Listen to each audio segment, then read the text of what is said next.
Hi friends, कसे आहात सगळे? मी आहे जयश्री आणि महा एक्झामच्या यूट्यूब चॅनलवर तुमचं पुन्हा एकदा खूप खूप मनापासून स्वागत. तर फ्रेंड्स, आज आपण पाहणार आहोत 30 जुलै 2026च्या काही चालू घडामोडी.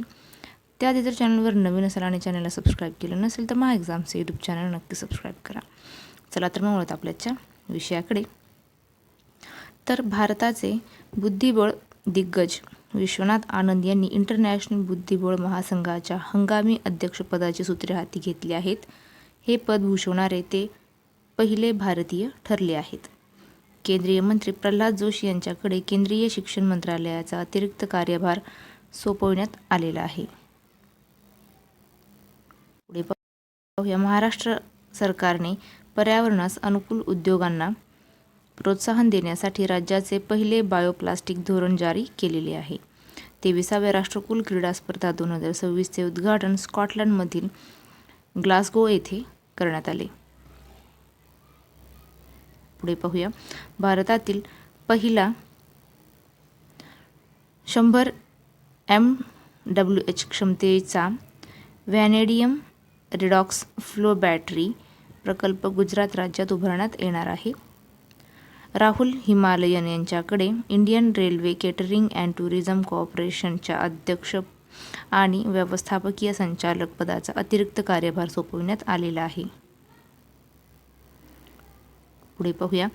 Institute for economics and peace द्वारे प्रसिद्ध करण्यात आलेल्या ग्लोबल टुरिझम इंडेक्स 2026 अहवालानुसार पाकिस्तान पहिल्यांदाच जागतिक दहशतवाद निर्देशांकात प्रथम क्रमांकावर आलेला आहे. ग्लोबल टुरिझम इंडेक्स 2026 अहवालानुसार भारत जागतिक दहशतवाद निर्देशांकात 13व्या क्रमांकावर आहे. पुढे पाहूया. अजमेर राजस्थान येथील आकांक्षा चौधरी यांनी मिसेस इंडिया 2026चा प्रतिष्ठेचा किताब जिंकलेला आहे. सकस आहाराच्या सवयींना प्रोत्साहन देण्यासाठी नवी दिल्लीतील आयुष भवन येथे प्रकृती कॅफेचे उद्घाटन आयुष मंत्री प्रतापराव जाधव यांनी केले. भारतीय फलंदाज वैभव सूर्यवंशी हा आंतरराष्ट्रीय T20 क्रिकेटमध्ये अर्धशतक झळकावणारा सर्वात तरुण खेळाडू ठरला आहे. पुढे पाहूया. पंजाब हे इयत्ता 1ली ते 12वी पर्यंत आर्टिफिशियल इंटेलिजन्स हा मुख्य विषय समाविष्ट करणारे भारतातील पहिले राज्य बनले आहे. आंतरराष्ट्रीय टाईप 1 मधुमेह शिखर परिषद 2026 राजस्थानातील जोधपूर येथे आयोजित करण्यात येईल. पुढे पाहूया. भारतीय मूळचे खासदार कनिष्क नारायण यांची युनायटेड किंगडमचे पहिले आर्टिफिशियल इंटेलिजन्स मंत्री म्हणून नियुक्ती करण्यात आलेली आहे. फ्रान्सच्या संसदेने 15 वर्षापेक्षा कमी वयाच्या मुलांसाठी सोशल मीडियाच्या वापरावर बंदी घालणारे विधेयक मंजूर केले आहे. संबंधित तथ्य काय आहे ते पाहूया. 16 वर्षापेक्षा कमी वयाच्या मुलांसाठी सोशल मीडियावर राष्ट्रव्यापी बंदी घालणारा जगातील पहिला देश ऑस्ट्रेलिया आहे. पुढची बातमी पाहूया. महाराष्ट्रातील मुंबई येथील ठाणे क्रीक फ्लेमिंगो अभयारण्य भांडूप बर्ड पार्क देशातील पहिले AI चालित पक्षी अभयारण्य बनले आहे. हे 45 कोटी खर्चून तयार करण्यात आलेले आहे, जे 1.5 किलोमीटर परिसरात AIच्या मदतीने लक्ष ठेवेल. पुढची बातमी पाहूया. उत्तर प्रदेशातील IIT कानपूरमध्ये हरित हायड्रोजन उत्पादन, साठवणूक आणि वापराशी संबंधित तंत्रज्ञान विकसित करण्यासाठी ग्रीन हायड्रोजन सेंटर ऑफ एक्सिलेन्सची स्थापना करण्यात आली आहे. मध्य प्रदेश विधानसभेने समान नागरी कायदा विधेयक 2026 मंजूर केले आहे. त्यामुळे उत्तराखंड, गुजरात आणि आसामनंतर UCC म्हणजेच समान नागरिक कायदा मंजूर करणारे ते देशातील 4थे राज्य बनले आहे. पुढची बातमी पाहूया.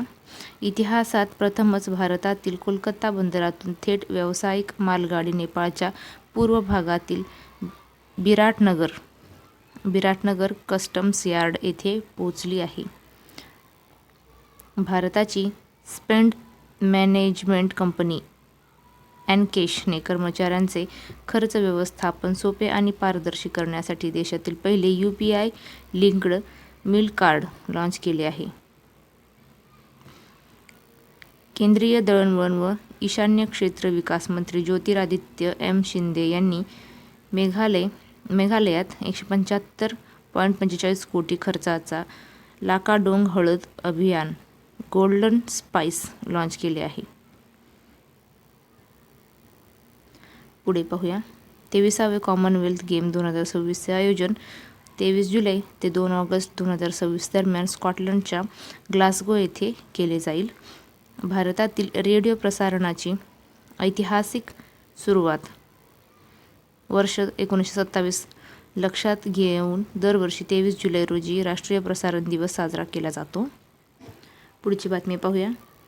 चीनी व्यावसायिक अवकाश कंपनी ओरियन स्पेसने 9 उपग्रहांसह आपले बहुस्तरीय ग्रॅव्हिटी 1 रॉकेट यशस्वीरित्या प्रक्षेपित केले आहे. DRDOने ओडिसामध्ये लांब पल्ल्याची जमिनीवरून हवेत मारा करणारी हवाई संरक्षण यंत्रणा कुशाची पहिली यशस्वी उड्डाण चाचणी घेतली आहे. भारताचे दिग्गज बुद्धिबळ ग्रँडमास्टर विश्वनाथन आनंद यांनी फिडेचे अंतरिम अध्यक्षपद स्वीकारले आहे.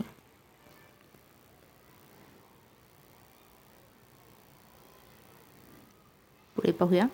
राष्ट्रपती द्रौपदी मुर्मू यांनी 3 देशांच्या दौऱ्यादरम्यान नॉर्थ मॅसेडोनियाच्या स्कोप्जे संग्रहालयात महात्मा गांधींच्या पुतळ्याचे अनावरण केले. भारत सरकारच्या ताज्या अहवालानुसार 115 लाख हेक्टर क्षेत्र, जागतिक वाट्याचा 38% भाग सह भारत कापूस लागवड क्षेत्रात जगात पहिल्या क्रमांकावर पोहोचला आहे. मायक्रोसॉफ्ट इंडिया आणि IIT दिल्ली यांनी भारताच्या AI इनोव्हेशन इकोसिस्टीमला बळकट करण्यासाठी UNNATI AI 2.0 चे लॉन्च केले आहे.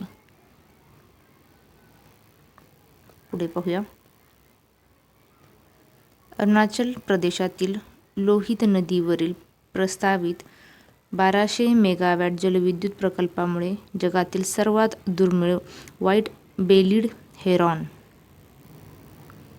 पक्ष्यावर विपरीत परिणाम होण्याची शक्यता वर्तवण्यात आली आहे. पुढे पाहूया. गुवाहाटी येथील प्रगत विज्ञान आणि तंत्रज्ञान अभ्यास संस्थाने ऊर्जा बचत करण्यास मदत करणारे बोरिफिन आधारित ग्रीन लुब्रिकंट विकसित केले आहे. पुढे पाहूया. तामिळनाडूच्या कुडालोर जिल्ह्यातील किल्लाई गावाला राज्यातील पहिले हवामान लवचिक गाव घोषित करण्यात आलेले आहे. पुढे पाहूया. भारतीय क्रिकेटपटू वैभव सूर्यवंशी T20 आंतरराष्ट्रीयमध्ये सर्वात कमी वयात म्हणजे 15 वर्ष 118 दिवस फक्त 19 चेंडूत अर्धशतक करणारा जगातील पहिला फलंदाज ठरलेला आहे. तर फ्रेंड्स, थांबूया इथेच. भेटूया पुढच्या व्हिडिओमध्ये. जय हिंद.